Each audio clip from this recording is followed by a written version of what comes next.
Hello students, this is Miss Dalton and this is video 5.3, which is showing you how to solve linear quadratic systems.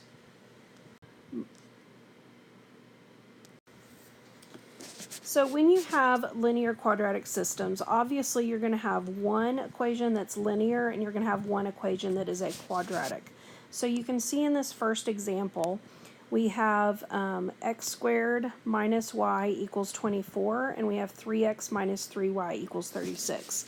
When you solve an equation, you have to have only one variable present in order to solve it. So what we're going to do here is we're going to get this quadratic to have y by itself. So we're going to do that over here.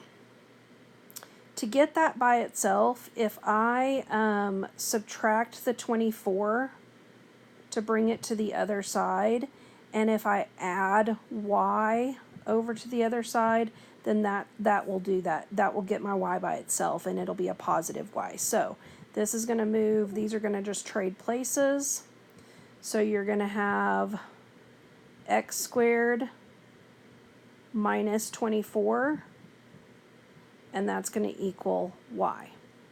Now, my whole point in doing this is getting it to where now I can plug that quadratic into the linear, and then I'll only have one variable. So I'm going to take this y equals x squared minus 24, and since x squared minus 24 equals y, then in my other equation, I'm going to substitute that expression in for y. So let's see what that's going to look like. So then I will have 3x minus 3, but then now in place of y, I'm going to put this expression up here, x squared minus 24. And then it'll equal 36.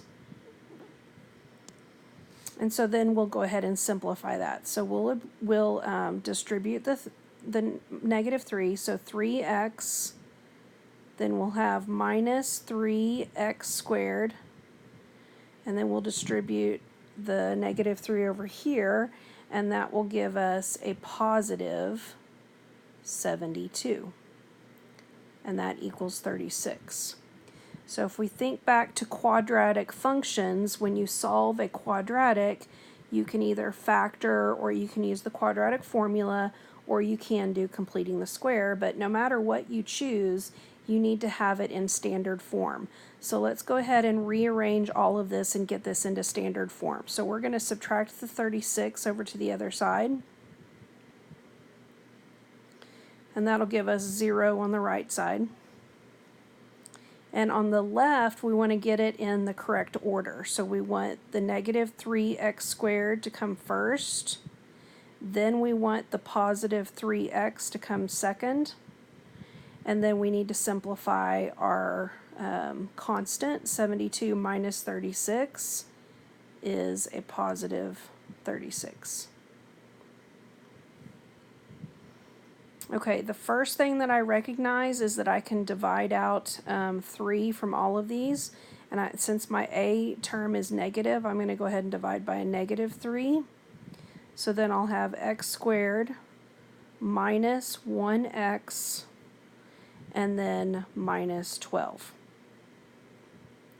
Hopefully you recognize that this factors very easily. The factors will be, so we'll still have that negative 3 on the outside, but x squared minus 1x minus 12 would factor to be x minus 4 times x plus 3 equals 0. And so then we would set both of our factors equal to 0. So we'll get as solutions x equals positive 4 and negative 3. From here, we're going to plug in the x values and solve for y. So if I plug in a 4, so I'll have, I'm gonna, and again, you can go into both equations. It doesn't matter which one you go into, you can plug into, but I'm gonna go ahead and plug into this equation here. So I'm gonna have y equals x is 4 squared minus 24. 4 squared is 16, and 16 minus 24 is equal to -8. So our first solution is going to be the ordered pair 4, -8. Okay, now let's take the second value of -3. So y equals -3 squared minus 24. That equals 9 minus 24, which is going to give you a -15. So our second solution is the ordered pair -3, -15. Here are our two solutions. Okay, in example 2, we have x minus y equals -2, and we have y equals x squared minus 4x plus 6. So I notice that I've already got my y by itself in this equation, so let's go ahead and plug it in for y in this top equation. So we're going to have x minus, now I would highly recommend using parentheses after that minus, because you are going to have to distribute through that negative. So x squared minus 4x plus 6. And that equals -2. So again, you are going to, remember this is an invisible 1 here, the visible -1, so we're going to distribute that through. So we're going to have x minus x squared. A -1 times a -4 is a positive 4x. And then -1 times positive 6 is -6. And that's going to equal that -2. So again, at this point, you want to get it in standard form. So my -x squared should be first. Then I'm going to combine my like terms with the x plus 4x, and that gives me 5x.